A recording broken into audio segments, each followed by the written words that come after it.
Welcome back to the deep dive. Today, we're sinking our teeth into Rosopl Functional Dentures. They're Right. making this pretty big claim, a pressure-responsive gel layer that Yeah. supposedly molds right to your gums, reduces slipping, and you can ditch the adhesives. Sounds amazing, frankly. Almost too amazing. It definitely sounds like a shortcut. So we took the sources we had and, well, did the background check. Good. Our mission here was basically to synthesize the evidence, figure out if this thing is actually legit or if it's, just another clever online trap. And what did you find? Well, it wasn't just one little thing. We found what seems like a pattern, really. Yeah. 5 critical issues that kind of escalate from dodgy marketing right up to, well, potential fraud. Okay, 5 issues. Let's unpack those. Where do we start? What's the first red flag? It starts with the visuals. The very first thing, really. The product pictures. Exactly. Our sources looked closely, and they just don't look like real photos. How so? They have that telltale feel. They were flagged pretty quickly as likely being AI-generated images. Huh. Okay, so right off the bat, they're not showing the actual product. That feels like a weird choice if it's so revolutionary. It's definitely a red flag for building trust, yeah. And what's alarming is how that visual trickery sort of bleeds into the next part. Which is? Their proof. They show these really convincing before and after photos, to demonstrate how well the dentures supposedly work. Right, the results. But when we checked, those exact pictures were just copied, lifted straight from other websites, totally unrelated stuff online. Wow, so those aren't Rosopl users at all. Not a chance. They're completely fabricated testimonials, fake stories using unrelated images. Okay, so that's red flag number 2, fake testimonials. What comes after faking the buyers? Faking the experts. Ah, right. They claim it was designed by dental experts, don't they? I think they even list names and show photos of doctors. They do. It's clearly an attempt to give the product some serious credibility, lend it some authority. Makes sense. So what happened when those names and photos were checked? You guessed it. Same story.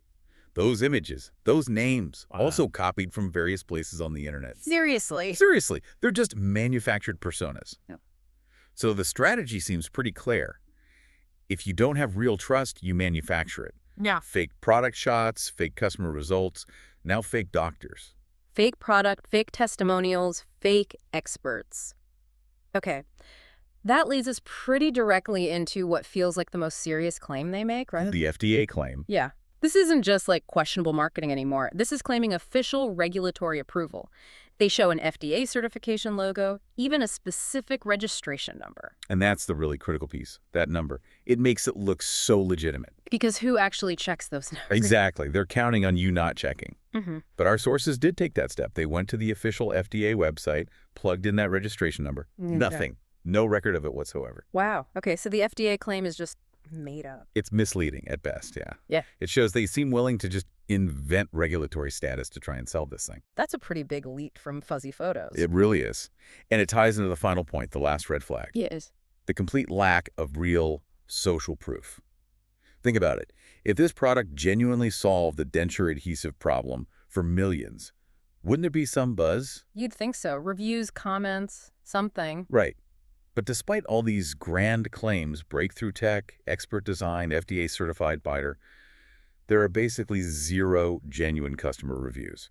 No honest feedback on trustworthy sites like Trustpilot or anywhere else, really. Yeah. Nothing verifiable from actual buyers. So putting it all together, AI images, faked before and afters, non-existent experts, a bogus FDA number, and no real people saying it works. Exactly. When you connect all those dots, the pattern of deception is pretty clear.